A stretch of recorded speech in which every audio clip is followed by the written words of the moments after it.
in May of this year, and Abby Bridgman is with us now. Welcome to the panel, Abby.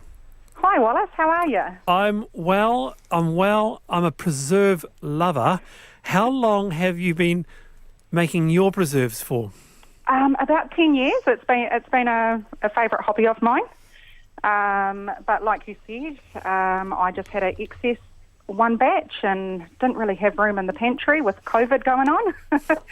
And thought I'd share the love and sell it on Facebook. And people were loving it and going quite crazy about it. And I'm, struggling to keep up. So there has been a huge demand for preserves. What started out as what? Could we call it a COVID hobby? Well, it's always been, feeding family and friends with the love. And, COVID, sitting around home and not doing too much. So you started a website, you started a business, and how did that go? You found that people just wanted to, you had a market there for homemade preserves. Yeah, the demand is just insane. I didn't actually realise the demand out there for that home-grown, locally sourced, the real flavours that aren't commercially made. So it's been quite chaotic and quite a whirlwind. Good grief. But people just actually love knowing what's in their food. They can read the ingredients on the back of it. But, there's no nasties in there, no additives, no preservatives.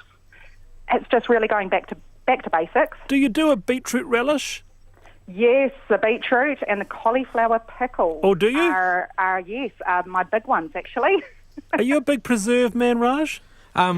There is a tradition of Indian pickles, which most of the world, even people who love Indian food, don't quite get the flavors because they can be a mix of sour and sweet. So I'm a fan of those, and as well as chutneys. Oh. But I was on the website and the boysenberry jam leapt out of me, and and as a surprise present for our daughter who loves more sour things, the lemon honey and the lime marmalade. I know she doesn't listen to the panel, so that could be a surprise present for her. Heather? Yes, and during COVID, I made a lot of different things. I had an oversupply of my cauliflower chow too, and so I've done trade with some of the neighbours for jam, and I've got the most amazing lemon tree. It just has got so many lemons on it. I'm looking for recipes for lemon, but I made a lot of lemon honey too. Good on great. you. And good on you. It's so much better than the supermarket Isn't stuff. it? And Abby, so where can people go and find you? Do you go nationwide with this? You can courier, yeah? Yes, I do. I courier all over New Zealand. I've already been couriering up north, all down south, as far as Invercargill. Like I'm saying, people are going a bit crazy about it, so I courier everywhere now, and I've tried to get the cheapest postage. What is it about preserves? Is it because they remind us of something, a church fair on a Sunday, or something a bit comfy? Childhood memories of your grandmother as well. Those really homely flavours. Oh, And the smell of them cooking. yes, the smell of them cooking, the big pot. Yeah. Homemadepreserves.co.nz. Well done, Abby, and all the best to you. And a big thank you to my wonderful panel this afternoon, Rajoshi Chakraborty and Heather Roy. Appreciate your time. Thank you. Thank you. Making marmalade right now, says one. On that note, see you tomorrow, 3:45. Until then, bye.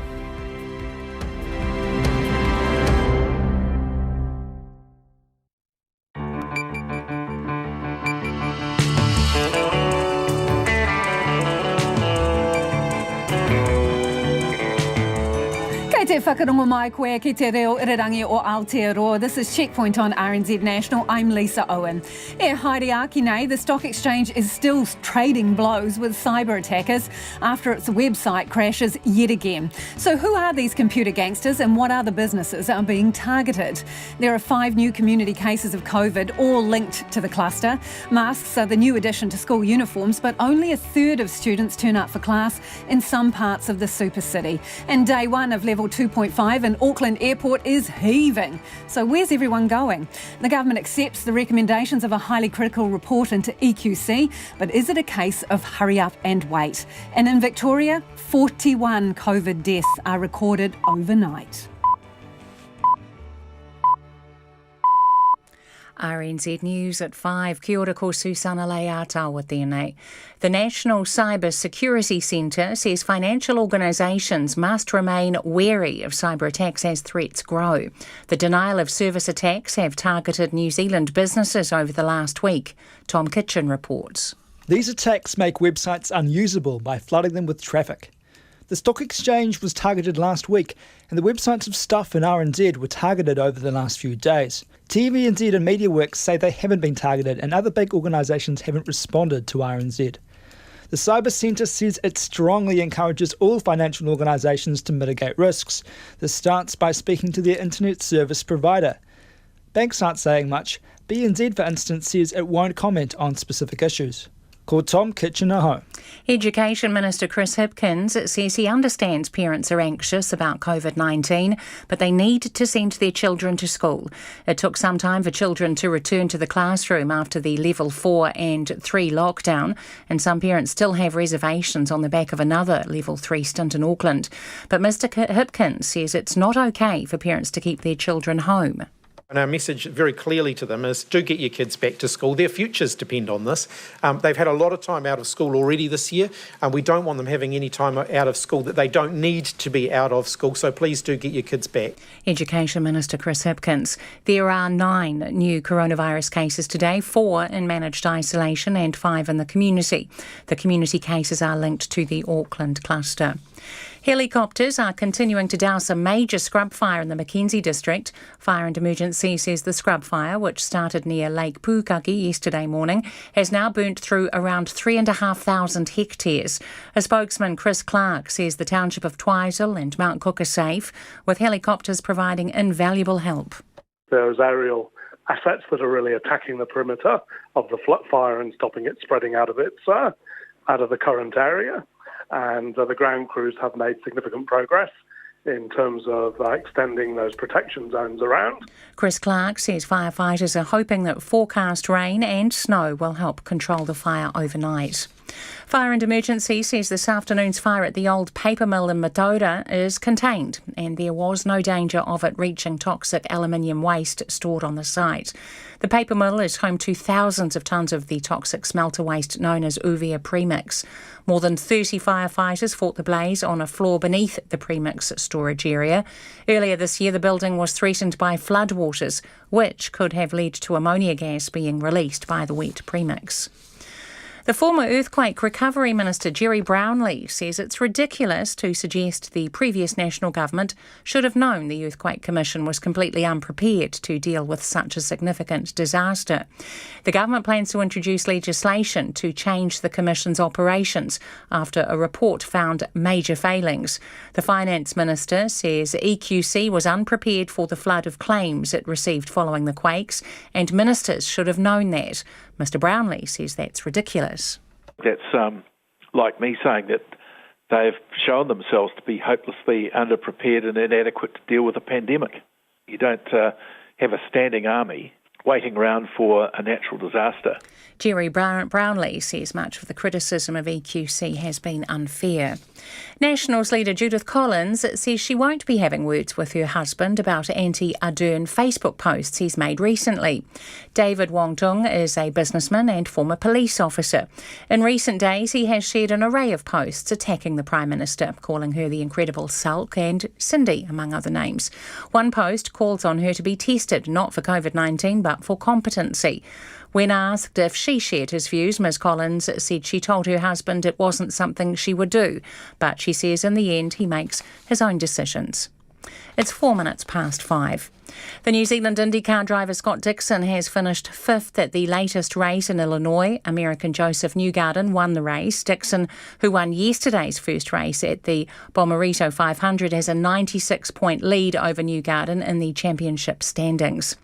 Getting tested every 4 days and shuttling between his New York hotel and the Flushing Meadows tennis courts is making New Zealand player Michael Venus's US Open experience a very different one this year.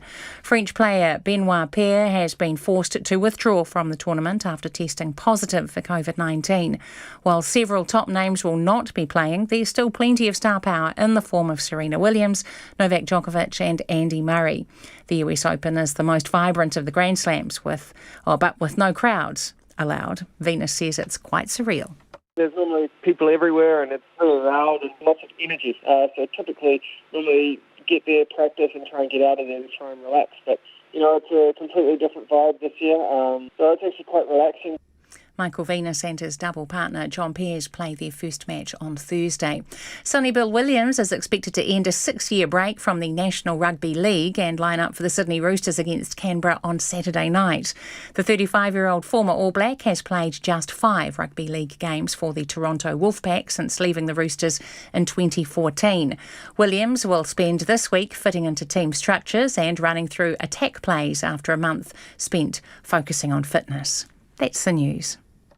Auckland comes out of lockdown. I actually saw a guy wheeling a wheelie chair up Queen Street, so he'd obviously packed his whole office up and gone home. Mask, that's 100% there. No one's got a T-shirt hung around their face. They just seem to have adapted. Everyone is doing what they normally do, heads down into the screen. There are a few people doing what seems to be a bit of a roaring trade on mask sales at the moment. With you on every level, Morning Report, weekdays from 6 on air and online.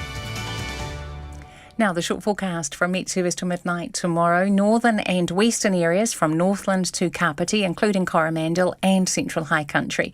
Mostly cloudy. Isolated showers today. Showers or rain spreading everywhere tomorrow. Bay of Plenty and Taupo. Fine today. Showers developing tomorrow afternoon before turning to rain tomorrow night. Gisborne, Hawke's Bay, Wairarapa and Wellington. Fine at first. Norwesterly gales in exposed places. Rain spreading north tomorrow afternoon and evening. For Nelson, Marlborough, Canterbury, Otago and Southland. Fine at first, rain spreading from the south tonight and tomorrow. Snow lowering to 300 metres in the south and east. Norwesterly gales, severe in exposed places, gusting to 130 kilometres an hour until early tomorrow. Bulla, Westland and Fiordland, rain spreading north to reach Hokitika today. Elsewhere tomorrow, some heavy and possibly thundery falls. Rain clearing in the south tomorrow. And Chatham Islands mainly fine, but rain late tomorrow. RNZ National. It's coming up to 7.5 minutes past 5. Thanks, Susanna. Kia ora, this is Checkpoint and I'm Lisa Owen. New Zealand businesses are being warned to batten down the hatches as cyber criminals expand their targets after taking down the stock exchange website for the 5th consecutive trading day. 2 media outlets, RNZ and Stuff, say they've been the target of cyber attacks in the past 24 hours. Both say their sites remain secure. RNZ understands the attacks may have come from the same group that's been plaguing the NZX. Last week, the Government Communications Security Bureau, or GCSB, was called in to help and has now issued a security advisory urging businesses to prepare for denial of service attacks. The Minister in charge of the Bureau is Andrew Little and he joins me now. Good evening, Minister. So we brought in our big guns, the GCSB, and still these hackers have managed to take down the stock exchange website again. How? Well, I understand they caused some disruption to the website, although the stock exchange was able to continue trading. The purpose of the website is to get out market information so it's equally available to everybody. They found other ways of doing that. But as they've continued trading and as they stepped in to deal with the latest attack, they managed to get the website back up and running as well. Look, the nature of distributed denial of service attacks is, they harness thousands of computers from around the world to send messages to this particular website, and they can stop it functioning basically. And they've done that to other enterprises in New Zealand. We know that. We know they're doing it to other places around the world.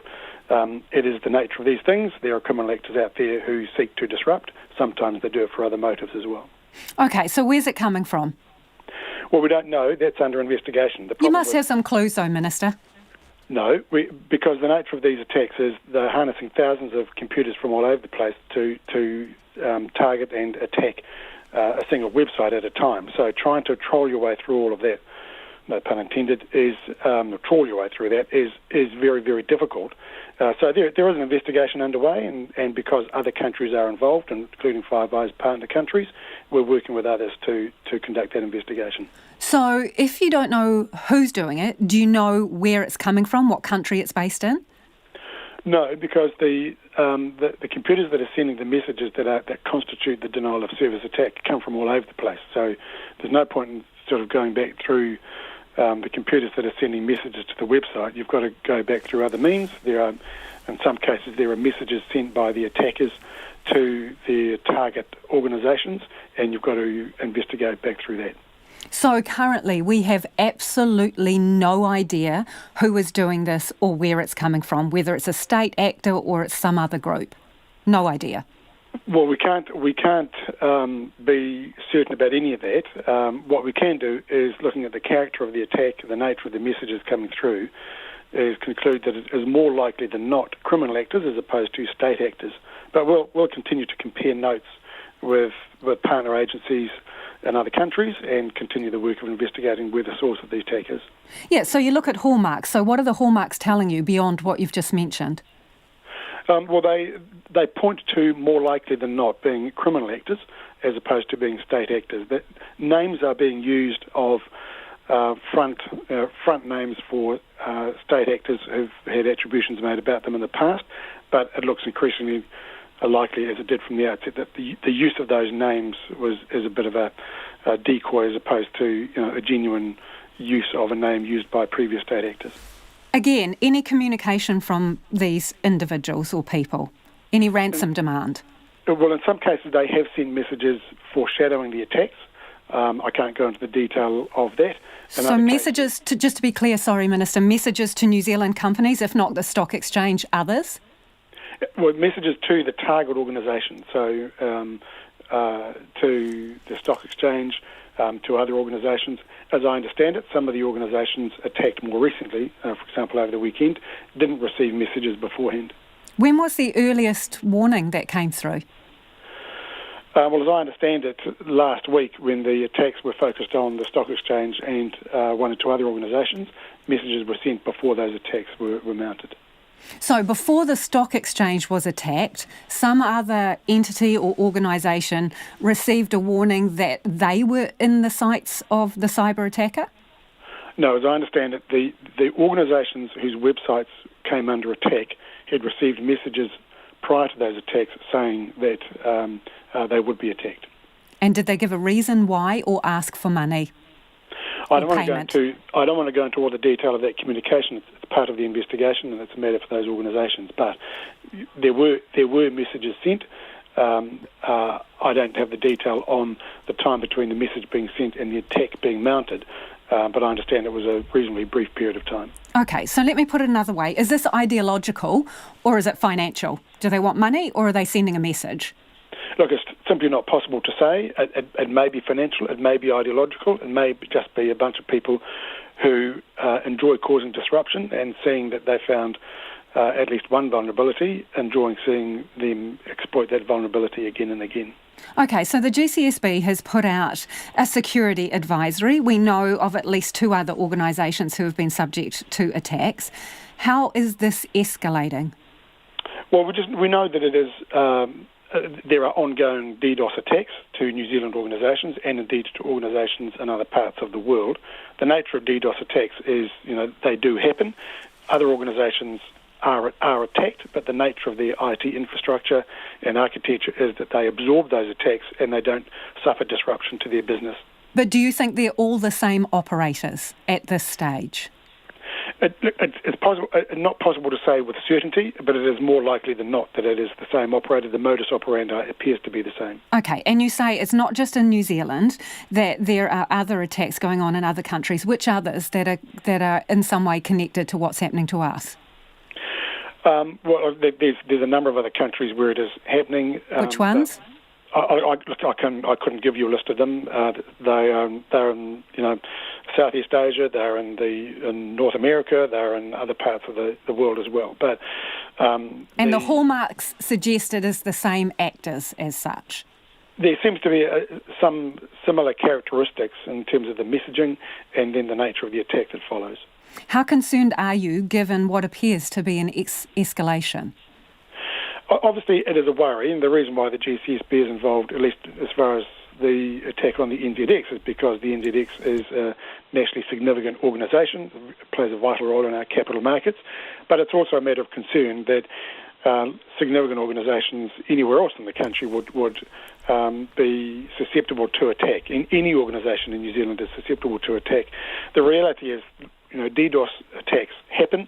Most organisations have prepared for it and are able to absorb the attacks without disruption. The reality about DDoS attacks is that they happen, they might even happen repeatedly, but they fizzle out once it's clear that they're not having any impact and not yielding any response that the attacker might want. And that's what we need to achieve in these circumstances. OK, and saying that then, what's the government's position on ransom? Well, our very strong advice and recommendation is don't pay it. Never ever pay ransom if that's what is being asked for. Because there's no guarantee that if you pay it that it's going to stop the attack. All it does is expose that you're vulnerable. For clarity, has the government, your government, ever paid ransom for an attack of this kind? I'm certainly not aware of it, and I certainly haven't been involved in any decision to pay ransom in response to an attack like this, and I'm not aware of any private organisation paying ransom in response to an attack like this. Are they trying to get into our science facilities, research, especially like the Mulligan Institute, people making vaccine? I think the nature of DDoS attacks is that they are designed to cause disruption, that they're designed to crash websites and therefore forms of communication and giving information and what have you. In terms of trying to exfiltrate information, that tends to happen through other means, through hacking information networks, but that is not what's happening with DDoS attacks. Appreciate your time this evening. That is the Minister in charge of the GCSB, Andrew Little. The Education Minister has issued a plea for all Auckland parents to send their children back to school after thousands opted to stay away from the classrooms today. Around 250,000 children were expected to return this morning under Auckland's new level 2.5, but some principals reported only a third of students showing up. But for those who did turn up, many opted to wear face coverings beyond the ride to the school gate. Our cameraman Simon Rogers and reporter Nita Blakeperson filed this report. Back to face school again, and students at Sutton Park School in Mangere East have a new addition to their uniforms. Whether you're 5-year-old or up to 13-year-old, you have to wear a mask. So they have 3 masks, one for inside the classroom, one for outside, and one for taking home and coming back. Masks are non-negotiable here. Principal Fa'atele Yosua Esera says they can't take any risks in their South Auckland community. I think in general a lot of them are quite fearful for their children because we can tell that from the number of children who've returned. So there will be some anxiety among our parents because of the COVID being in South Auckland at the moment. Around a third of Sutton Park students turned up today. Mr Esera says that's an improvement on last lockdown. Last time was actually about 10% of the roll. Yeah, so compared to this time, it's now up to 30%, so happy with that. And maybe more turn up tomorrow. I think some parents are still reluctant to send their children here this time because of the COVID being in the community, so they're very reluctant about that. So, but it's actually good to see a lot more return to school than the last time we were in lockdown level 2. While 250,000 students were expected back in classrooms today, schools across the city recorded significant absences. At Fruitvale Primary in New Lynn, Principal Donald McLean says some parents were more nervous than last time, but he's encouraging mask use to reassure whānau. COVID first hit, face masks, there was a lot of mystery around face masks. A lot of people thought face masks weren't effective, that they had to be a certain sort of face mask.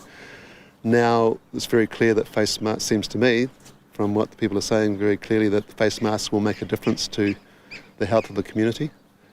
So I'm very aware environmentally that face masks are going to be a big problem in terms of 5 million of them sitting around somewhere. So mine is reusable. That mask message getting through to many households keen to have kids back in the classroom. Our mum forces us. I'm feeling pretty good. Happy that I don't have to be in the house and do nothing all day. So we don't get germs from kids at school. Yeah, and is it nicer when other people wear masks as well with us? Yeah. The mask thing does It took some getting used to, but we normalised them by making them fun and did some practice runs to the dairy wearing them. Disposable, reusable, handmade or a bandana, the face coverings also mask some anxieties from parents nervous about the return to classrooms. Here at Mount Albert Grammar, a student tested positive for COVID-19 last week, but parents are cautiously optimistic about the school reopening. I'm a little bit worried, but the most important is the school is taking care of the children, and we are giving our full support to them. That's all, and also the government. We went to have the test, and it's negative because I think so. In the past, some two students they were with the COVID, but it's confident. I think so. All will be all right. Education Minister Chris Hipkins today stressing the importance of getting back to school. I understand parents' anxiety, but our message very clearly to them is do get your kids back to school. Their futures depend on this. They've had a lot of time out of school already this year, and we don't want them having any time out of school that they don't need to be out of school, so please do get your kids back. A message he hopes parents heed to turn teaching time back to face-to-face time. For Checkpoint, Cornita Blakeperson, TNA. And if you were listening to that on radio, we'll put Nita and Simon's piece up on our Facebook page so you can view the video. For Aucklanders, the shift to level 2.5 offered the chance to flee the city. Auckland Airport was crowded with people getting on flights early this morning, taking advantage of the dropping of travel restrictions that have kept Aucklanders penned inside the super city limits. Queenstown has welcomed the return of visitors from the north. The resort town is in the midst of Winter Pride Festival, which started on Friday. But this year isn't bringing in the huge crowds it usually does. Tess Brunton reports from Queenstown. By early morning, whitecaps started forming on Lake Wakatipu. Met Service issued a gale warning ahead of the return of the first Auckland flights into Queenstown. Liz and Keith were among the first Aucklanders to return, arriving just before 10 a.m. Their family shouted them a trip south for their 50th wedding anniversary last month. Yeah, the timing was beautiful. Yeah. Come out of lockdown last night at midnight, and here this morning is wonderful. Aucklander Josh landed ready to hit the slopes with his family. We were lucky actually. We had this in the diary for months, and we thought we weren't going to get on the plane. And just lucky enough, I think, because we were in a bubble of 4, we managed to not be the ones that got kicked off with all the new social distancing stuff. So we found out that we were on the flight last night, and everything was normal. We just had to wear a mask. The airport spokesperson, Sarah Irvine, says 6 Auckland flights were scheduled to touch down today after they were cut during level 3. There's been issues for people who have been either trying to return to Queenstown or get back to Auckland and the North Island or return to this region. So we have had people that have been waiting on those flights to come back so that they can actually get where they need to go.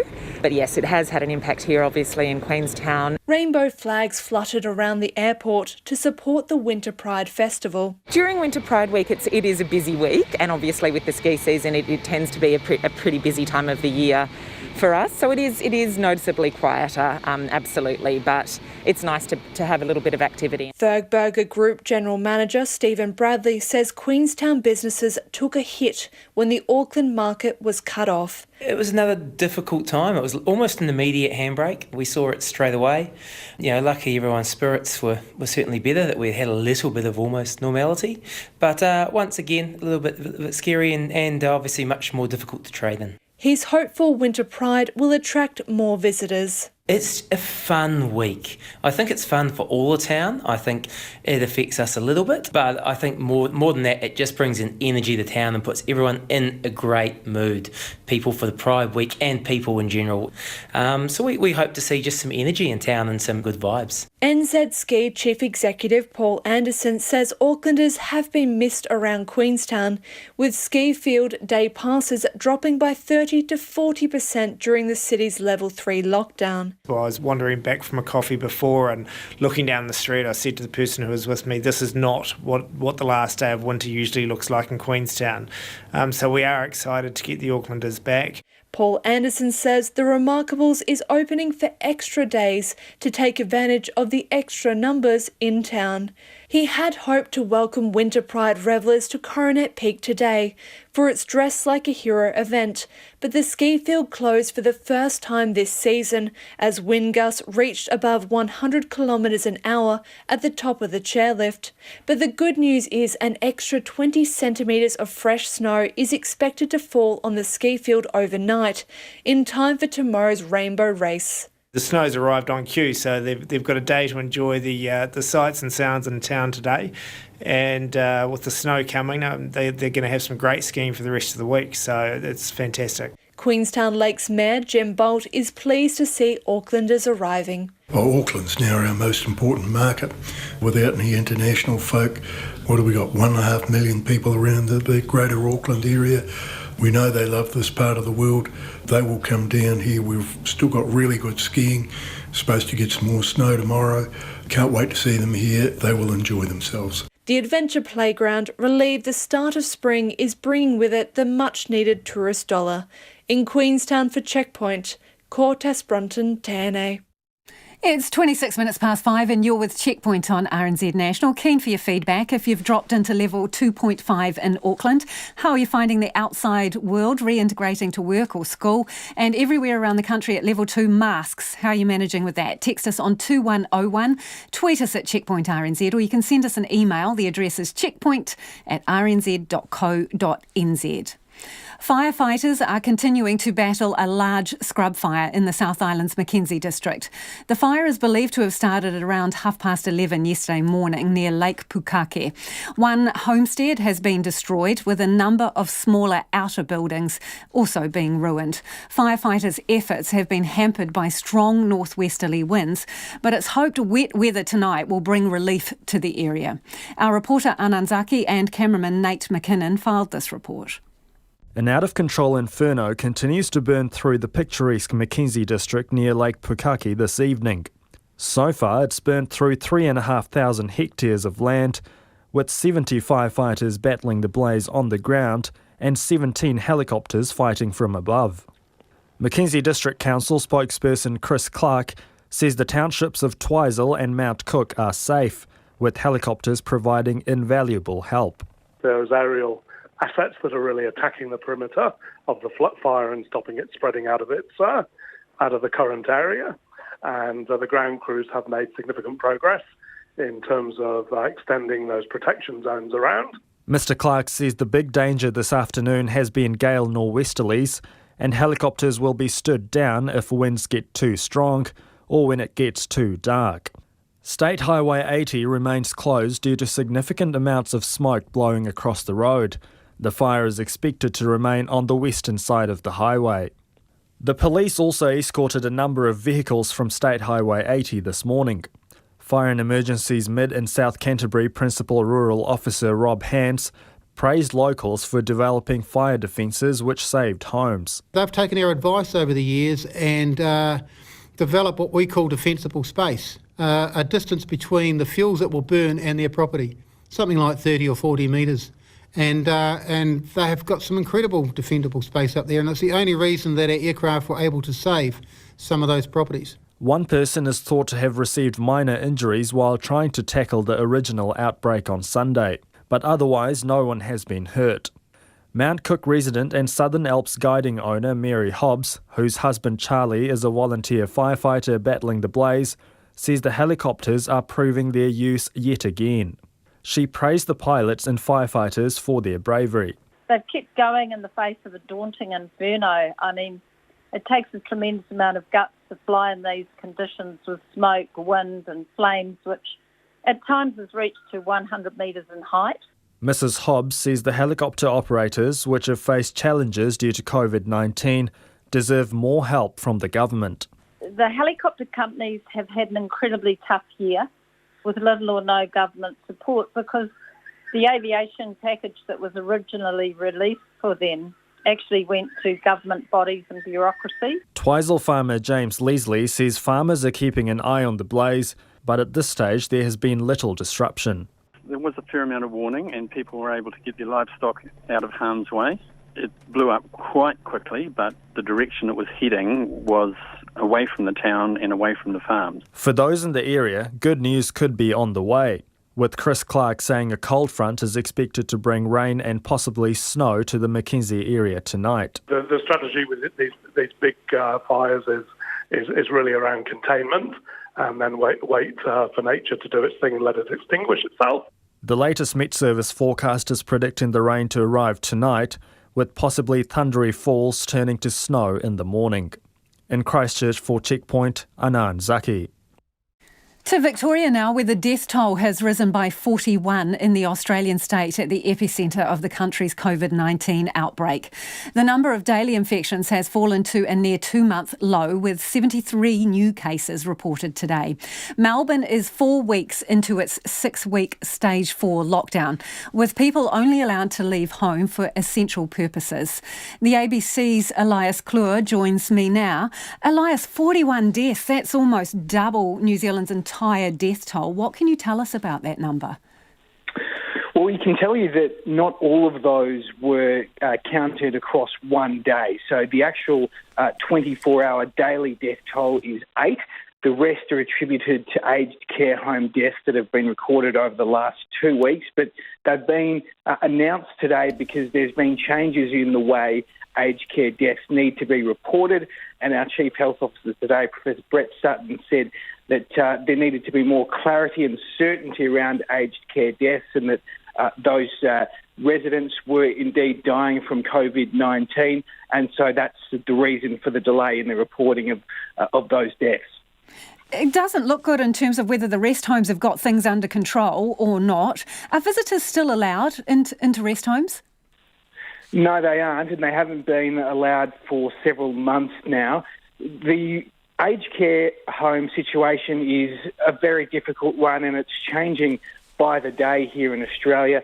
The federal government has now taken control of the situation from the state government and is now trying to, dictate what happens in these homes. It's offering incentives for infection control, as well as trying to ensure that staff members only work in the one aged care facility. So we aren't seeing what we've seen a lot of here in Victoria, and that's a transient workforce with staff members moving across facilities and spreading the virus. So the Prime Minister, Scott Morrison, he's taken the reins of aged care, but as you say, still reporting dozens of deaths a day in aged care and a continuing source of infection. So it is an ongoing concern for the Victorian Premier Daniel Andrews and health authorities here. We were looking at pictures from over your way over the weekend, St Kilda, right? I mean, it looks like people aren't taking this particularly seriously. The beach is packed. Is it actively being enforced, this lockdown? Well, Victoria Police say it is doing everything it can to ensure people are doing the right thing. There's a $200 fine for not wearing a mask, more fines for being more than 5 kilometres away from your home. But I can say it was a scorcher over the weekend, and the Premier, Daniel Andrews, said that he did expect to see more people out, unfortunately. You saw those pictures of St Kilda Beach really right along the Port Phillip Bay area. There were people out enjoying the sunshine and going for walks, despite the government urging them not to and to stay at home. It is being enforced, but unfortunately we are still seeing people break the rules. There's a story in our big tabloid, the Herald Sun, this morning that traffic's actually been increasing for the first time since the curfew's been introduced. Of course, Melburnians aren't allowed to go outside after 8 p.m, and unfortunately we're seeing a small spike in the amount of traffic after that time. So it does look as if there's a little bit of lockdown fatigue setting in, but hopefully those numbers can continue to drop. We saw a 2-month low today. I think the Premier is hoping that number continues to fall as he looks towards opening up perhaps in two or so weeks. Yeah, so he's going to put out what he calls a roadmap to get you out of this high level of lockdown, and that's due to come out around, I think, September the 13th. Is it really going to happen, though? Because at the same time, he's making noises about the fact that Christmas might be a bit of a damp squib if you don't all pull your heads in and follow the rules. He is indeed, and he has, tabled this right from the get-go, that numbers really do need to be lower than they are now, even lower than, 30 or 40 daily cases for the state to reopen. So currently we're in stage 4 restrictions.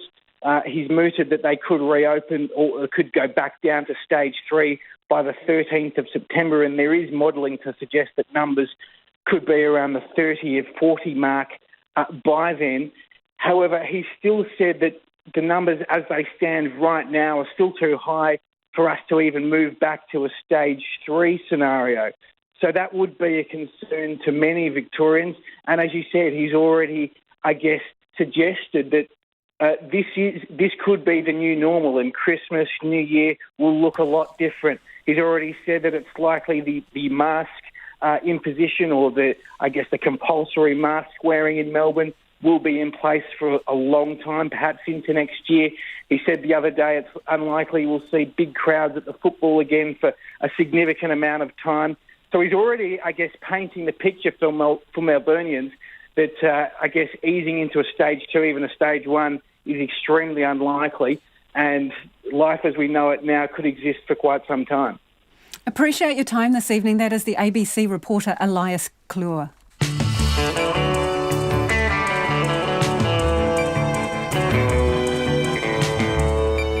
And coming up on Checkpoint on RNZ National, the government promises changes for EQC but don't expect them in a hurry. An apology over a communications blunder, and Judith Collins is forced to explain some questionable social media behaviour, and a Grand Slam behind closed doors. We would love your feedback. Should Aucklanders be flitting around the country now that the city's out of lockdown? Let us know your thoughts. You can text us on 2101 and you can tweet us at Checkpoint RNZ or email checkpoint@rnz.co.nz. Here's Susanna now with the 5:36 headlines. The National Cybersecurity Centre says financial organisations must stay alert for cyber attacks as threats grow. The denial of service attacks have targeted New Zealand businesses, including the stock exchange and media companies, in the past week. Minister in charge of the GCSB has told Checkpoint the cyber attacks appear to be part of a wider series being carried out in Southeast Asia and North America. Andrew Little says the hallmarks of the attacks point to criminal actors rather than a foreign state. Meanwhile, the stock exchange's strengthened systems and backup measures have held firm against further attacks today. The NZX website had several short-lived interruptions, but trading was not disrupted. Helicopters have this afternoon continued to douse a major scrub fire in the Mckinsey district. The scrub fire, which started near Lake Pukaki yesterday morning, has now burnt through around 3,500 hectares of mostly wilding pines. Firefighters are hoping that forecast rain and snow will help control the fire overnight. Fire and Emergencies says today's fire at the old paper mill in Matoda is contained and there was no danger of it reaching toxic aluminium waste stored on the site. The paper mill is home to thousands of tonnes of the toxic smelter waste known as Uvea premix, which can release ammonia when it becomes wet. Thousands of face masks were distributed by police today as Auckland joined the rest of New Zealand in Alert Level 2. The police say the public largely embraced the use of masks on public transport, with only a small number not complying. Police chiefs say those who do not understand why masks are mandatory only need to look at what COVID-19 has done overseas. Meanwhile, the Education Minister, Chris Hipkins, says he understands parents are anxious about COVID-19, but they need to send their children to school. It's taken some time for children to return to the classroom after the Level 4 and 3 lockdowns, and some parents still have reservations after Auckland's stint of Level 3. But Mr Hipkins says it's not okay for parents to keep their children home for too long. Those are the latest news headlines on RNZ National. Our next news and weather update is at 6. Thanks, Susanna. And this is Checkpoint. I'm Lisa Owen, and it's time now for the business news with Nicholas Poynton. Nicholas, okay, so we've got a fresh bid for Abano Healthcare. Who's putting the offer on the table? Yeah, so Abano Healthcare, dental company, they own the Lumino and Maven dental brands. But before we get into this new bid, it's probably worth taking a bit of a trip down memory lane with this company, because Abano's big institutional investors, look, they've been looking to exit this company for some time now, several years almost. And pre-lockdown, there was actually an offer on the table from an Australian investment firm called BGH Capital and the Ontario Teachers Pension Plan. Oh, yep. So look, they came together. Yeah, they came together and they put this bid on the table, but it was actually scuttled by the pandemic. There was a clause in the contract that allowed this partnership to effectively terminate the takeover if there was a material adverse change in trading conditions. Well, we had the pandemic, and so you sort of saw what happened there. So Abano today, they announced a new offer is on the table. It's from the same duo, the same partnership. It has the support of the company's board, but unfortunately, the buyout price is actually a lot less than what was on the table previously. As chief executive says, the board, look, they've considered a range of options, but they think this is the best one and it offers them a degree of certainty going forward.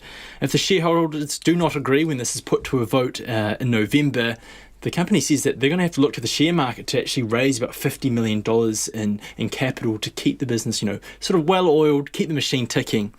So they say that, look, and the thing with this new deal that's on the table is that there is no termination clause in it. So that's another win there for the shareholders, that this one cannot be terminated at the last minute, as that we saw last time. And this news coming out of Abano today, it's quite a big day for them actually. They actually reported their full-year result.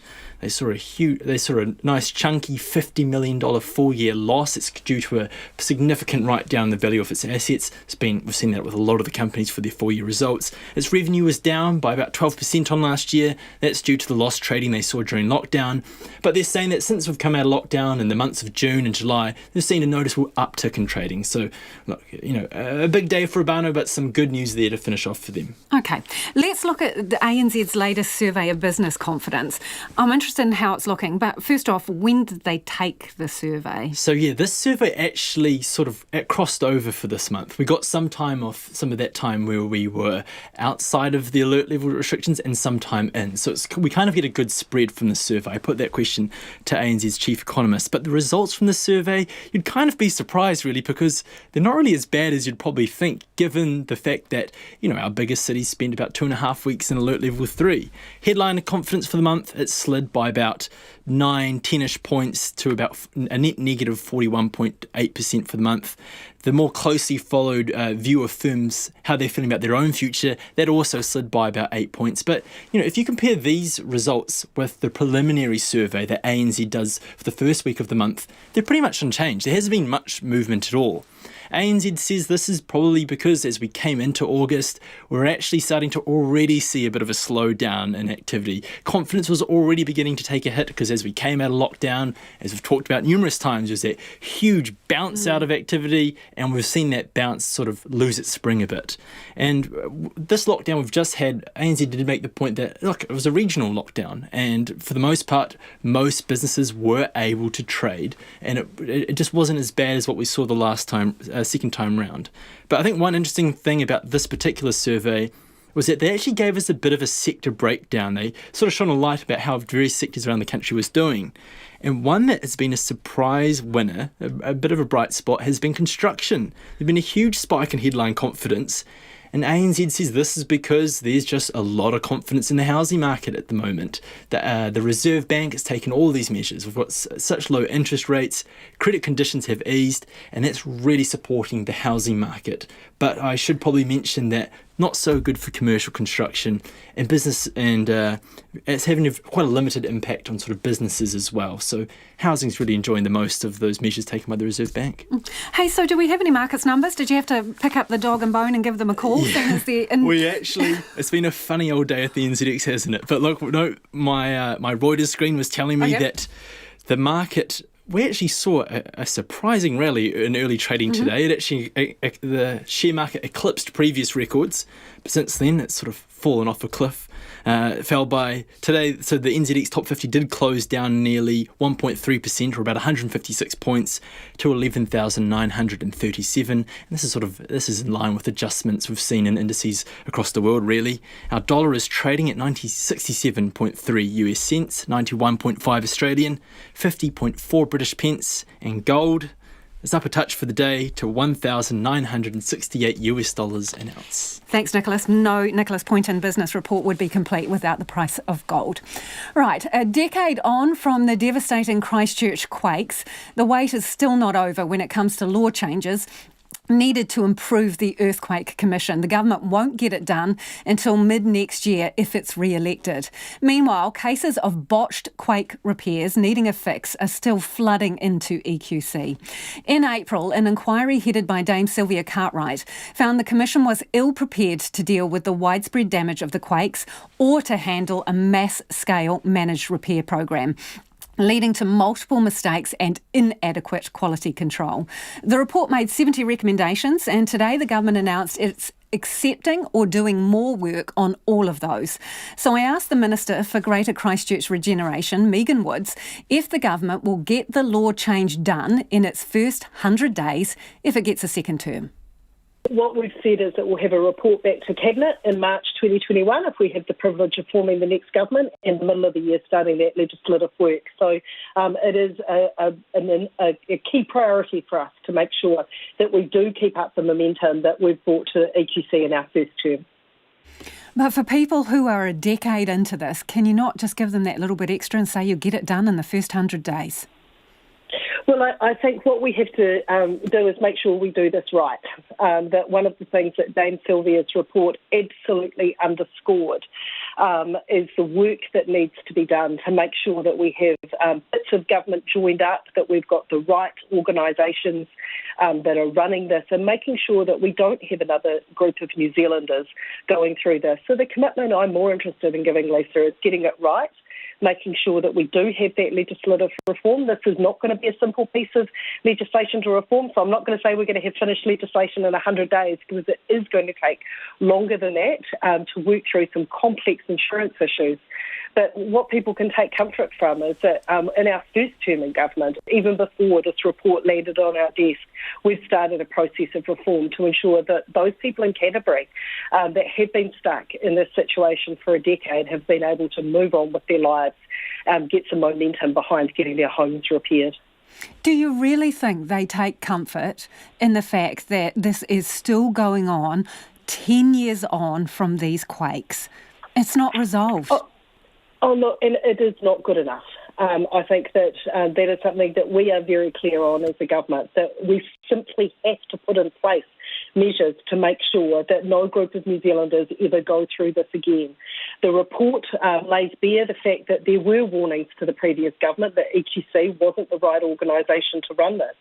But in terms of the Cantabrians that are still stuck in this nightmare, that we have put in place a number of measures. We've put in place the Greater Christchurch Claims Okay, we understand that. We've traversed that before, Minister. So with the greatest of respect, how many unresolved cases are still with EQC?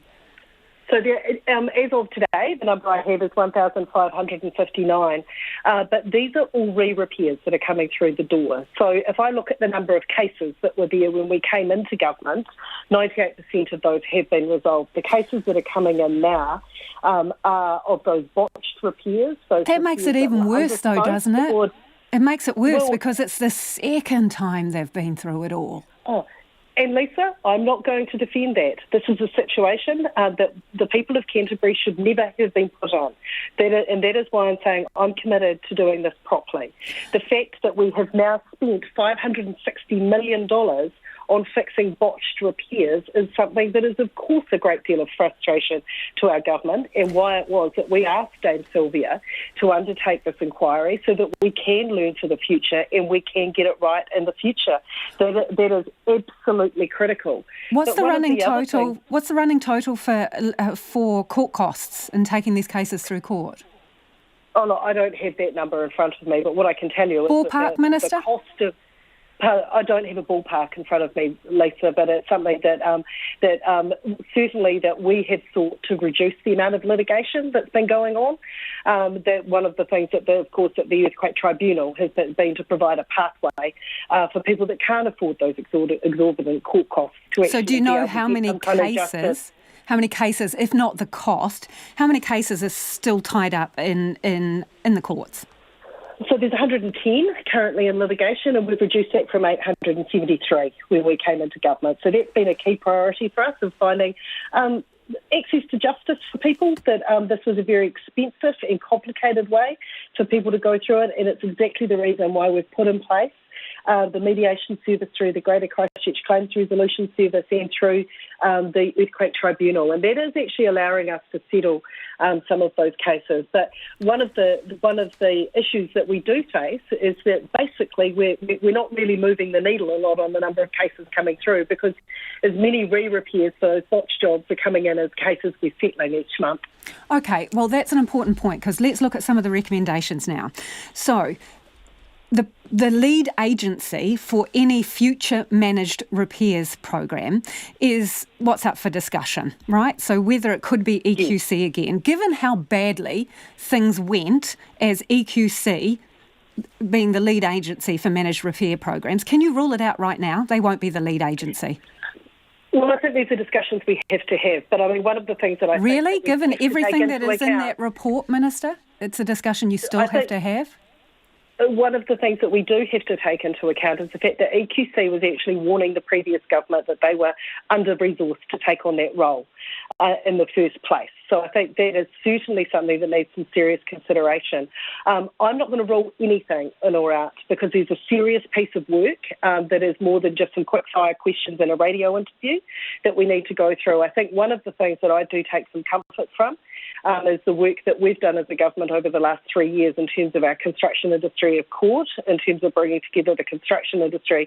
It's that grouping of people in residential construction that meant we could, for example, plan how it is we could get construction underway in level 3 as we came out of level 4. So I think that we've got some bones there and some alternative ways through, but we've got to get this right, and that is the commitment that we're making. So you're not ruling out that EQC could be the lead agency for any future managed repair programs? Lisa, what I'm saying is I'm not going to rule in or out anything, because these are things that we've signalled in our work program that have to be gone through. There would have to be some very different structures put in place if you were ever to use EQC again, and I'm not saying we would. What I'm saying is I'm not today going to rule anything in or out, because this is a serious piece of work that we have to go through and put the detail behind. The government's been topping up the Natural Disaster Fund, right, since I think the last quarter of 2018. How much have you kicked into that to date? Oh, look, I don't have that number sitting in front of me, but in terms of it is a large amount of money, because we have given an absolute commitment that we will. What's large? What's large, Minister? Lisa, I don't have that number in front of me. We can get that to you. But one of the things that we've given an absolute commitment to the people of Canterbury is ensuring that their homes are repaired. So as well as the $560 million that we've spent on re-repairs, of course we've made the $300 million fund available for the on-sold issue, which I know is something that your show did a lot over the years to highlight what an issue that was for people who'd got into the situation of buying a home that they weren't the original claimant, and the limbo that those people were stuck in. So we've put in place a fund to make sure those people can move on with their lives. Megan Woods there, and the Minister's office has since provided the total amount the Crown has paid to top up the depleting Natural Disaster Fund. That figure is $240 million as of June this year. That's $240 million over a period of 20 months, to put it in perspective. Now, Checkpoint has requested EQC provide the running total of money it has spent on court costs and legal fees relating to Canterbury claims. EQC says it needs more time to crunch the numbers and will provide that information tomorrow. It is 8 minutes to 6. I'm Lisa Owen and you're with Checkpoint on RNZ National. India has reported the biggest single-day jump in coronavirus infections of any nation in the COVID-19 pandemic. It's recorded more than 78,000 cases and 948 deaths in the last 24-hour period. Reuters' David Doyle reports. India reported a global record for daily coronavirus cases on Sunday, as the total number of infections across the world passed 25 million, according to a Reuters tally.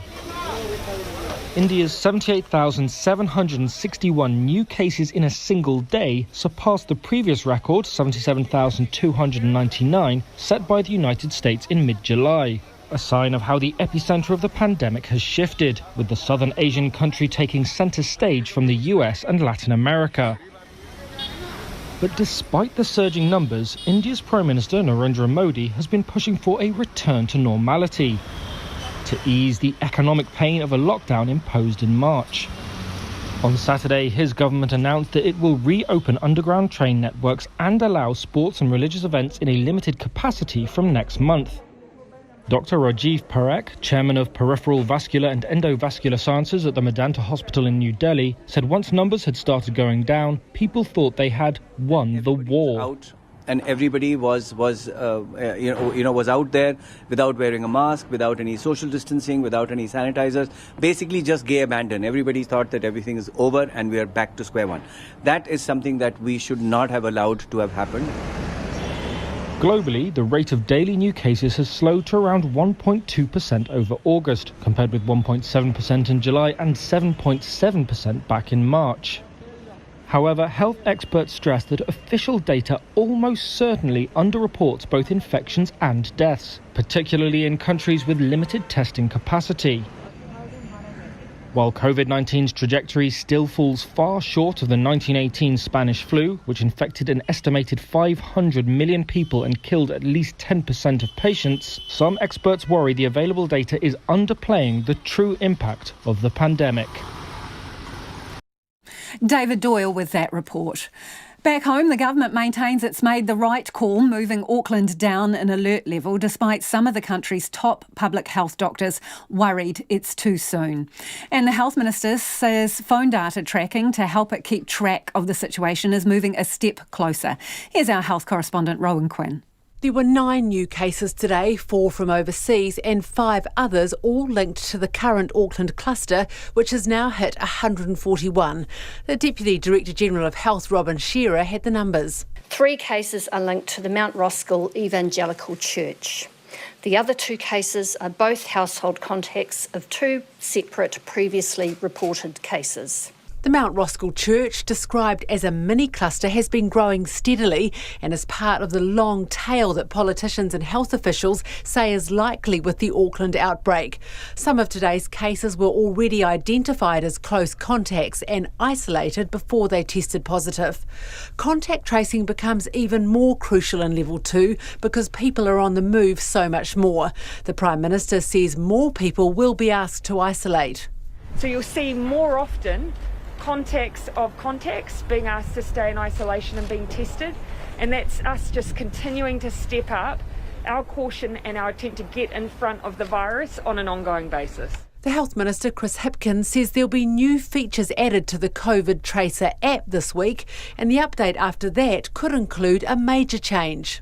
The Ministry is also working to confirm the future features that will be included in the next major upgrade of the app, and this could potentially include Bluetooth proximity detection and daily health checks for people in isolation. That Bluetooth tech allows smartphones to talk to each other to track where people have been. Some experts say the current COVID app, which relies on users to remember to scan a QR code, is clunky. Mr Hipkins says the ministry is talking with Apple and Google about how it could use their data and is looking at what works overseas. Public health doctors, including the National Māori Pandemic Group, have expressed reservations about the government sending Auckland to Level 2. But Mr Hipkins says so far people seem to be sticking to the rules and the level is designed for the current situation.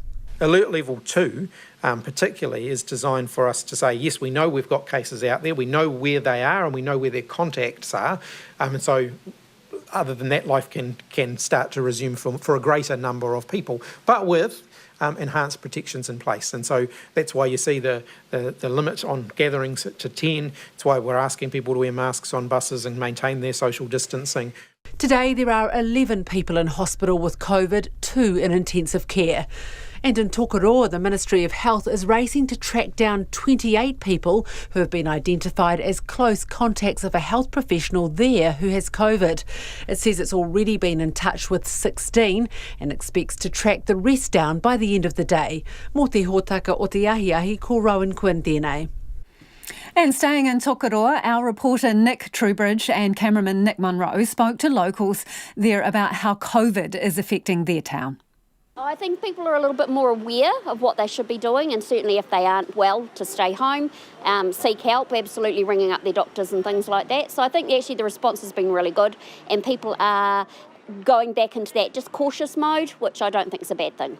We are taking precautions. I actually work at the place where it's happened, and at the hospitals we're always putting our masks on. We're gloved up, and where possible, where we need to, we're using PPE. Well, I make masks, and I've been selling them by the dozen.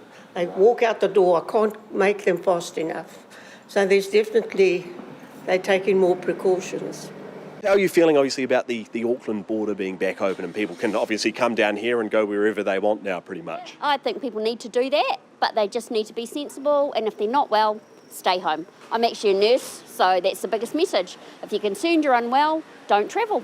Actually be good, because they have to do traveling. There's necessary some of things, because really people can't meet their family or friends, but now this open, so it's good actually.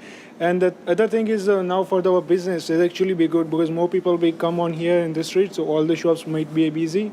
I think it's a little bit too soon myself. Yeah.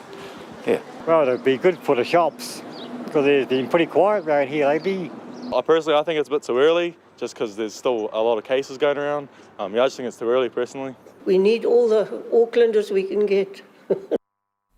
And we'll put that video up on Facebook so that you can see that piece from our two Nicks. RNZ News at 6. Ngā mihi nui ko Susana Leia tāua tēnei. The Minister overseeing the country's spy agencies says the New Zealand Stock Exchange was warned before being targeted in a cyber attack. The NZX suffered trading halts last week and disruption today for a fifth straight day after denial of service attacks took its website offline. Trading today was not affected. Andrew Little, the Minister overseeing the GCSB, says the NZX and other institutions received messages foreshadowing the attacks. Mr Little has told Checkpoint that they don't know the motives of the attackers or where they're based. We can't be certain about any of that. What we can do is, looking at the character of the attack, the nature of the messages coming through, is conclude that it is more likely than not criminal actors as opposed to state actors. Two media outlets, RNZ and Staff, were the target of cyber attacks in the past 24 hours but were not affected. Thousands of face masks were distributed by police today as Auckland joined the rest of the country in Alert Level 2. The police say the public largely embraced the use of masks on public transport, with officers only speaking to a small number of people who did not comply. The Assistant Commissioner Richard Chambers says those who do not understand why masks are mandatory only need to look at what COVID-19 has done overseas. The return of Aucklanders travelling south is being welcomed by Queenstown ski fields. NZ Ski says while Aucklanders could not travel, its Coronet Peak and the Remarkables fields saw ski field day passes drop dramatically. Its Chief Executive Paul Anderson says the northern visitors were sorely missed. That 40% less visitation out of day passes. They're the casual visitors who come to town, they spend money on hotels, they spend money on food and beverage in town, and it's good for our town and it's good for the employment opportunities as well. Paul Anderson from NZ Ski. The former Earthquake Recovery Minister Jerry Brownlee says it's ridiculous to suggest the previous national government should have known the Earthquake Commission was completely unprepared to deal with such a significant disaster. The government plans to introduce legislation to change the Commission's operations after a report found major failings. The Finance Minister says EQC was unprepared for the flood of claims it received following the quakes, and ministers should have known that. Mr Brownlee says much of the criticism of EQC has been unfair. The principal of New Plymouth Boys High School has welcomed the National Party's policy to fast-track $4.8 billion of education infrastructure spending. Party leader Judith Collins made the announcement at the school today. Sam Moore says all state and state-integrated schools would be excited about the chance of accessing more money. Every school's got use for that money. They've all got shovel-ready projects, and any sort of money that's going to help with our infrastructure is going to improve our school facilities, and in the end going to help improve the quality of education for our young men. Mr Moore didn't offer an opinion on the merits of the almost $12 million funding announced for the privately run Green School in the city last week. Green's co-leader James Shaw has been in hot water since announcing it under the auspices of shovel-ready infrastructure. Nationals leader Judith Collins won't be having words with her husband about a number of anti-Ardern Facebook posts he's made. David Wong-tung is a businessman and former police officer, and in recent days has shared an array of posts attacking the Prime Minister, calling her the incredible sulk and Cindy, among other names. One post calls on her to be tested, not for COVID-19, but for competency. When asked if she shared his views, Ms Collins said she told her husband it wasn't something she would do. But he's an adult, he makes his own decisions, and I don't have to answer for him because, I haven't been able to control him in 41 years. If you've got the secret to how you control a man who's, 64 years old, used to play a lot of rugby and was a policeman, good luck. Let me know. National leader Judith Collins. It's 6:04. Southern Hemisphere Rugby's governing body SANZAAR is dismissing reports that world champion South Africa are to join an 8-team competition in Europe later this year rather than play in the Rugby Championship. World Rugby Vice President Bernard Laporte has told a French newspaper that the Springboks will replace Japan, but SANZAAR says the report is pure speculation. New Zealand Rugby is keen to host the Rugby Championship in a hub scenario and for it to run from early November to mid-December. The Russian tennis player Daniil Medvedev appears unconcerned about his health at the US Open. Concerns were raised on the eve of the Grand Slam event after Frenchman Benoit was removed from the men's singles draw after testing positive for COVID-19. Third seed Medvedev feels he'd have to be unlucky to get infected. I do feel really safe here. I think to get infected here is really tough. I think it's a good bubble. Let's see how it's going to be in other tournaments, but here I think it's a great job. Daniil Medvedev. Both the men's and women's top seeds, Novak Djokovic and Karolina Pliskova, are in action on tomorrow's opening day. The 1992 Melbourne Cup winner Sub-Zero has died of heart failure at the age of 31. Sub-Zero enhanced his reputation after his racing career as both a clerk of the course at Flemington and a racing ambassador. He was also a regular visitor to hospitals, nursing homes and schools. That's the news. Tonight on Nights, members of the slightly isolated Dog Theatre Company on the challenges of bringing their latest Jekyll and Hyde-inspired drama to the people in these Level 2 times. Nick Bollinger samples a collection of Bob Dylan songs recorded by an Australian, Emma Swift. Mark Rogers celebrates Van Morrison's 75th, and Ricky Swinell is talking sport. It's something we do in front of empty stadiums these days. On Nights with me, Brian Crump, after the news at 7 on RNZ National. Now the short forecast from Met Service to midnight tomorrow. Northern and western areas from Northland to Kapiti, including Coromandel and Central High Country. Mostly cloudy. Isolated showers tonight, showers or rain spreading everywhere tomorrow. Bay of Plenty and Taupo, fine tonight, showers developing tomorrow afternoon before turning to rain tomorrow night. Gisborne, Hawke's Bay, Wairarapa and Wellington, fine at first, norwesterly gales in exposed places, rain spreading north tomorrow afternoon and evening. Nelson, Marlborough, Canterbury, Otago and Southland, fine at first, rain spreading from the south tonight and tomorrow, snow lowering to 300 metres in the south and east, norwesterly gales, severe in exposed places, gusting to 130 kilometres an hour until early tomorrow. For Bulla, Westland and Fiordland, rain spreading north to reach Hokitika tonight and elsewhere tomorrow, with some heavy and possibly thundery falls. Rain clearing in the south tomorrow. And Chatham Islands mainly fine, but rain late tomorrow. RNZ National, 6:07. Thanks, Susanna, and kia ora anō. This is Checkpoint and I'm Lisa Owen. Masked up Aucklanders cautiously made their way back to school and work today as the city returned to something resembling normal. It was still quieter than before the latest Level 3 lockdown, although Auckland's airport was flooded with people who jumped at the chance to get out of town, while many trundled their well-worn commute to work once again. Our reporter Matthew Tunison and camera operator Dan Cook filed this story. Phone, keys, wallet, face mask. Overnight, face coverings became essential accessories for anyone who uses public transport, while Aucklanders are being asked to wear one whenever they leave the house. The vast majority of commuters at the Manukau bus and train stations seem to have accepted their new look. It's what our Prime Minister says, kind of save lives.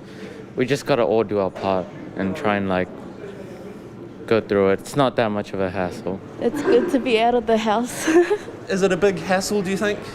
No, not really. It's kind of required now. It's just all obey the rules. Thankfully only public transport, but at least we haven't legislated it across the board yet, or rather that didn't happen. In downtown Auckland, the CBD slowly came to life again after 2.5 weeks in lockdown. Auckland man Pete says he's excited to be back in the office. I am actually. I've really missed my colleagues under the second lockdown. I think the second lockdown was a lot harder than the first. But yeah, I'm looking forward to seeing everyone. It'll be good. Pete says he's noticed far fewer passengers on the ferry, everyone wearing masks. He's cautiously optimistic about Auckland's prospects of getting out of what's been dubbed level 2.5, but says there will always be rule breakers. I think it's still concerning that there is what looks to be an emerging or growing cluster out there, but Aucklanders need to be compliant. I don't know that all will be. But they had better be, otherwise we'll go back into level 3. So I'm not optimistic, but I'm hopeful, put it that way. St Mary's College students Purdy, Tati and Alana headed to school wearing colourful handmade masks. They had mixed feelings about going back to the classroom. Good, it's just quite nervous to go back with everyone else, just because it's quite hard to keep social distancing. I'm excited. I think it's I'm not really that nervous. Fun, I guess. Did you miss school? Yeah, I missed seeing my friends, yeah. Senior Sergeant Sia Fagasiaki and fellow police officers were handing out face masks to anyone without one at transport hubs this morning. I think on a whole, the public have been really awesome. Maybe seen one or two without, but they're really compliant. A lot of people are actually doing their part to ensure that the spread or the stop of the virus is crucial to them as well. So really awesome. 80's Group Manager of Metro Services, Stacey van der Putten, was similarly impressed. And everybody's been really good in terms of turning up enabled with their face coverings, which is great to see.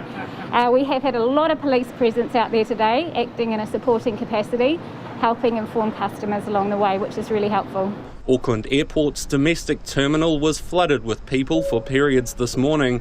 Graham Gibb flew from Auckland to Queenstown. Auckland Airport was chaotic. Very badly disorganised. People milling around, long queues and no social distancing at all. It was quite surprising there. Other travellers had a better experience. Well, the thing is, even now I can still see people, they just take their masks off as soon as they're out of the airport. And it's you're still relatively close to people, you know. I quite liked it actually. No one's sitting next to me. I occupy a bit of space, so having a spare seat was quite good. I was definitely kind of nervous. It was a unique flying experience for sure. Everyone masked up, sort of thing. But yeah, no, it wasn't too bad. It was comfortable. It was well managed. It was controlled. Yeah. An Auckland Airport spokesperson says they had 168 flights today, compared to 51 a week ago. She says most people are wearing masks and staff are working to impress on travellers the need to physically distance 2 metres in public spaces. For Checkpoint, this is Matthew Tunison. The message to mask up seems to have been well received in Wellington today, with high compliance across all forms of public transport. Reporter Eva Corlett took the bus to Wellington Station to see for herself. If you are intending to use public transport from Monday, please ensure you are wearing a face covering or you may be asked to obtain one. The announcement boomed through the station, but Wellingtonians needed no reminder. Everyone I could see was wearing a mask.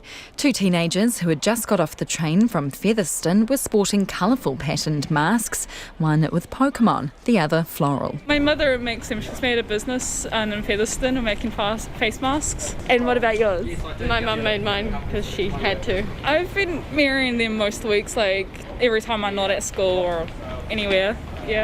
Yeah, and me too. I've been wearing them as much as I can. And there are a few people who are making the most of mandatory mask wearing. Cam and his wife have been sewing and selling reusable masks outside the train station for the past couple of weeks. I've sold out the last couple of mornings, so... Really? So how many would that be each morning? Probably Over 100. Yeah, so, but all the credit goes to my wife. She's the one with the talent. Yeah, I couldn't use the sewing machine if it fell on me. While masks may be an annoyance to some, they're not for Cam. This is just a kind of a pop-up thing. So it's been a little bit of a bonus for us, I guess, having the announcement that masks are mandatory on public transport. Both Metlink workers and police officers were dotted throughout the station handing out masks. Police have more than 100,000 masks available across 12 districts. Assistant Police Commissioner Richard Chambers was on site, a box of them in hand. But he's barely had to give any away. It's an impressive effort this morning, certainly here in Wellington, but my colleagues in Porirua are saying that the compliance rates are also very, very high, and also up in counties, up in Auckland. Likewise, everyone is doing the right thing, and that's fantastic for our country. And what sort of approach have you been urged to take with this, especially, I guess, in these early stages? Well, our approach has been the same all the way through the alert levels, and that is to engage with people and talk to as many as we can to encourage them to do the right thing, and for those who aren't sure of the restrictions, to educate them on what's expected. He says at this stage police are treading lightly. Under the Act we can issue an instant fine, but I really hope that we never get to that point. I think that the vast majority of people are doing the right thing, and even those who are unsure of the rules or are not quite supportive of what we're all trying to achieve together, most of them come around pretty well. That fine could be an instant $300 or up to $1,000 if it goes through the courts. For now, though, Wellingtonians are adhering to the rules and masking up. Passengers are to take responsibility for their own physical distancing and face coverings, and you will find QR codes available to scan on board all services. Mō te hōtaka o Tiahiahi nei, ko iwa ko let tēnei. It is 6:15 and you're with Checkpoint on RNZ National. The Ministry of Health has launched a review into a blunder which saw hundreds of thousands of Aucklanders advised to get a COVID-19 test when they didn't have to. The Prime Minister said yesterday she was incredibly angry by the error. Today she apologised.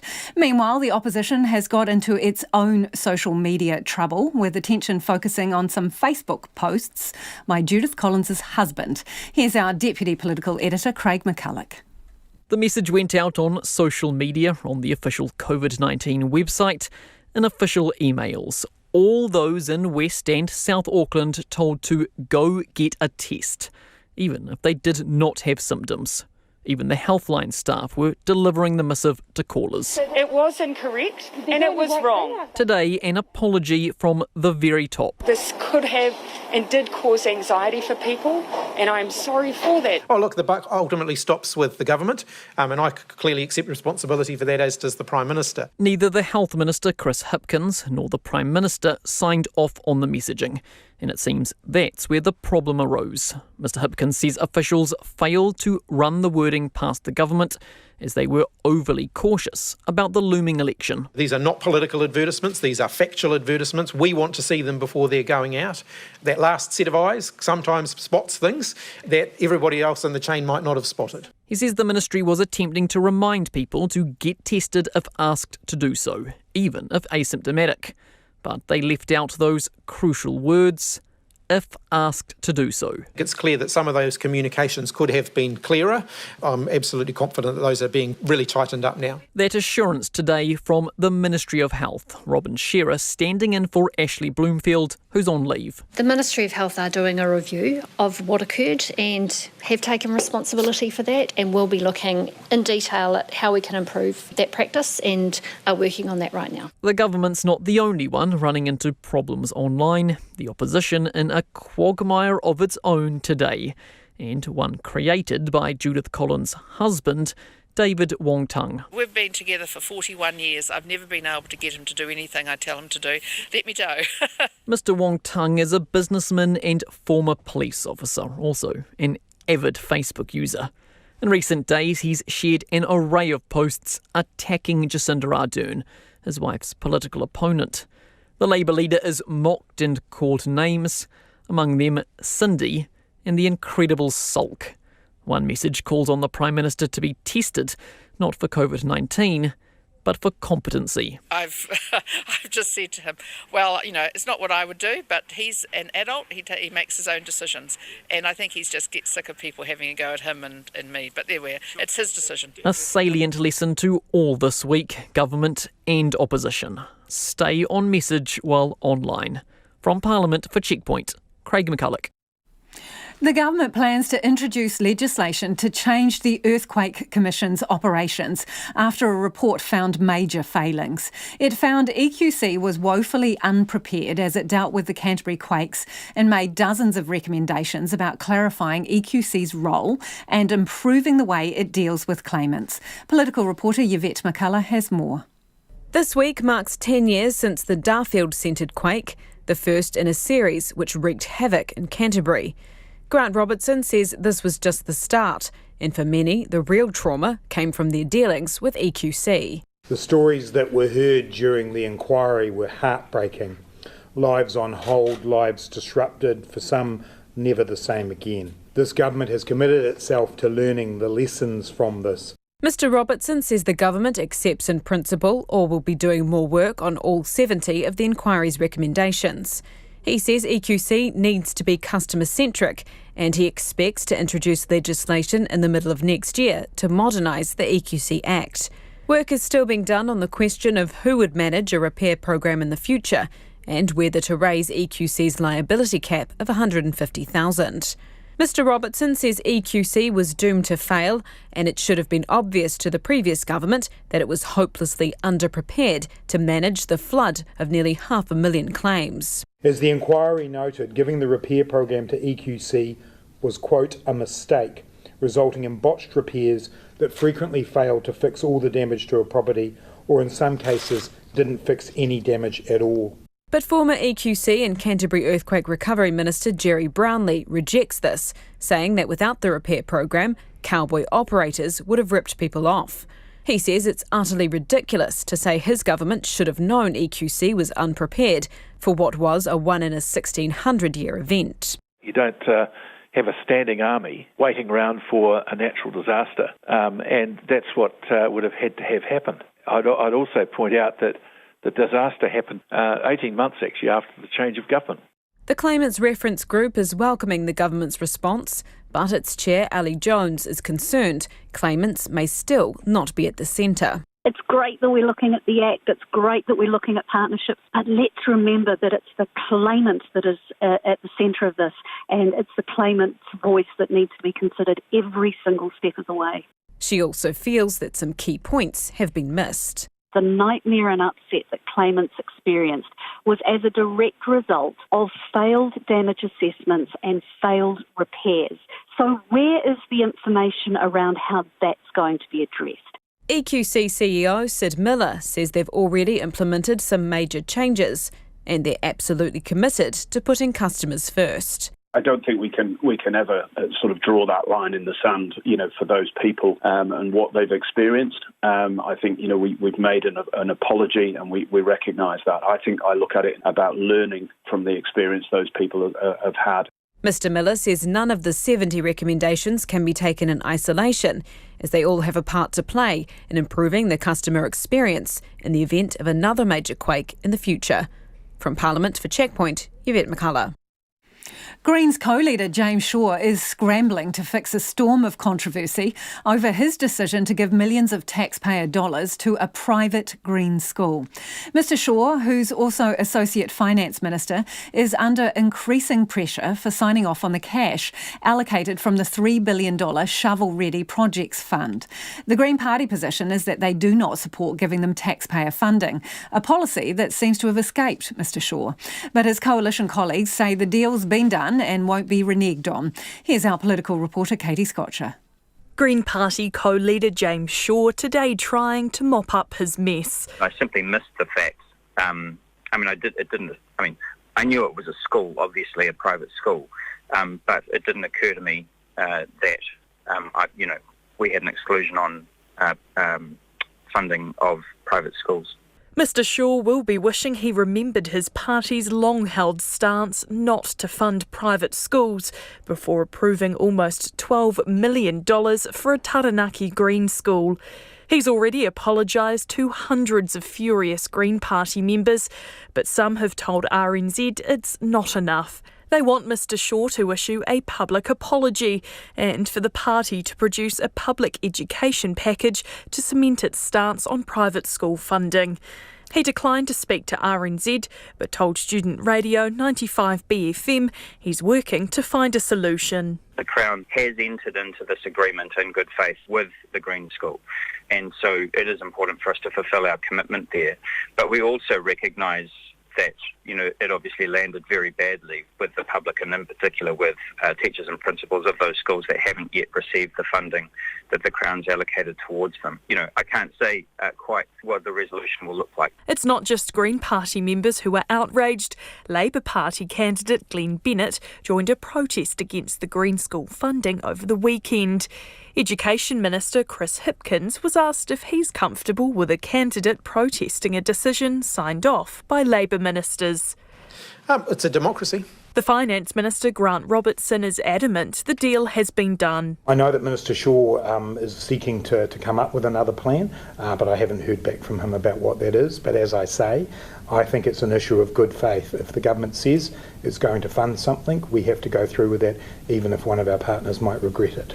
National leader Judith Collins made the most of the mess by today announcing her party's education infrastructure policy at a state school in Taranaki. It's a decile one. It's in desperate need of some renewal of the buildings, but also you've got a really committed teaching staff who are trying to do their very best, and it's just a total kick in the guts for them to hear about this flash green school thing, suddenly getting all this money for capital expenditure, and we've got kids at Marfell who are trying to learn in buildings that are well past the use-by date. National is promising to spend almost $5 billion on fast-tracking education infrastructure if elected in October. $2.8 billion would be put towards its school growth plan, which is yet to be developed, and the remaining $2 billion would be spent by an alliance of builders, educators and architects over 5 years on repairing, redeveloping and rebuilding schools.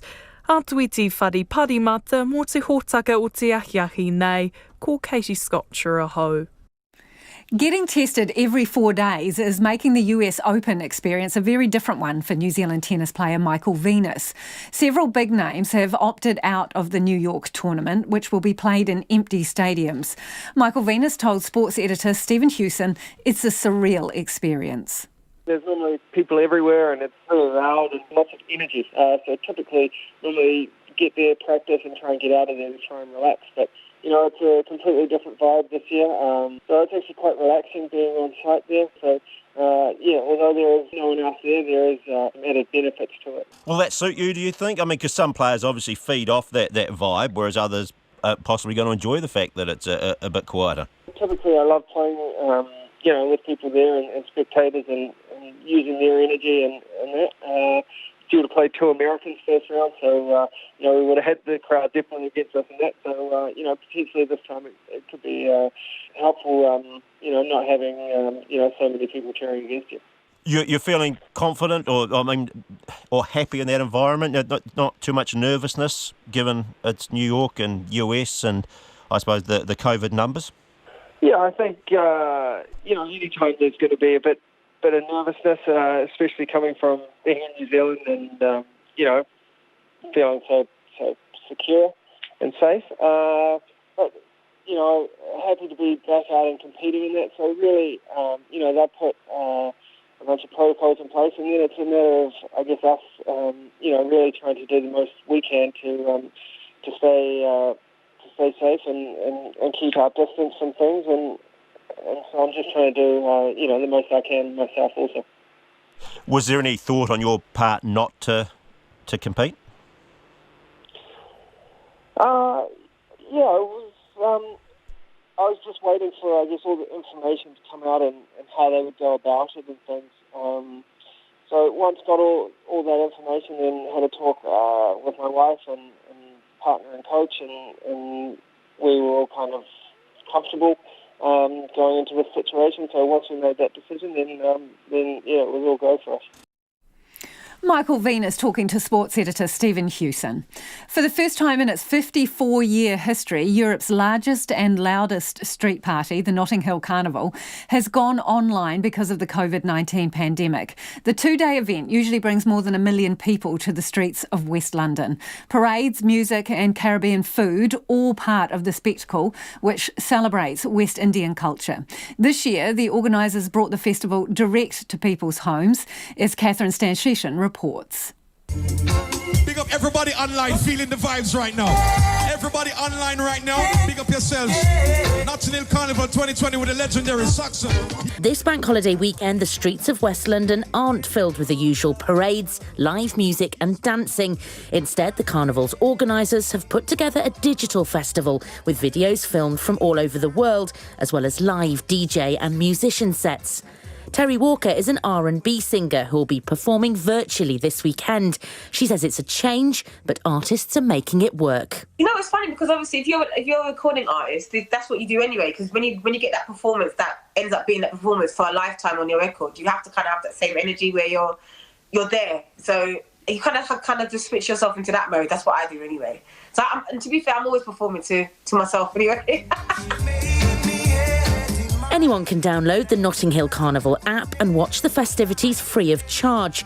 Organisers and the police are urging people not to come to the area, but to enjoy the spectacle safely at home instead. And that was the BBC's Catherine Stanshishan. Let's get to some of your feedback now, and particularly about Aucklanders coming out of level 3 lockdown and, well, getting on the move outside of Auckland, taking planes to other places. Martin says, I hope each regional airport temperature checks arriving and departing passengers and turns back anyone with raised temperatures. Someone else says, I've been through both lockdowns in community pharmacy. I'm grateful to the customers who adhere to social distancing rules and don't take offence at having to follow instructions. I plan on continuing to limit my contact as if it was level 3 because I don't want to be the person who catches COVID from a customer and then passes it on. This one says, let's isolate COVID in Auckland. This is a pandemic. Another one says, I think my fellow Aucklanders who are flocking to other regions purely for entertainment are putting a capital J on Jaffas. Self-indulgence at its very worst. That's from Jilly from Waiheke. Back tomorrow. RNZ News headlines at 6:30. The Minister overseeing the country's spy agencies, Andrew Little, says the New Zealand Stock Exchange was warned before being targeted and closed down in last week's cyber attacks. Meanwhile, the NZX did suffer disruption today, which took its website down briefly, but trading was able to continue. The Education Minister has issued a plea for all Auckland parents to send their children back to school after thousands opted to stay away from classrooms today. Firefighters in the Mckinsey country are hoping forecast rain will help douse a large scrub and tree fire they've been fighting for the past 2 days. Those are the headlines. Our next news and weather is at 7. Take the pulse of the day's news every weeknight at 10. Trying to be conscious around travel. Do you really need to travel to the other end of the country or to the other region? Live with local, national and international stories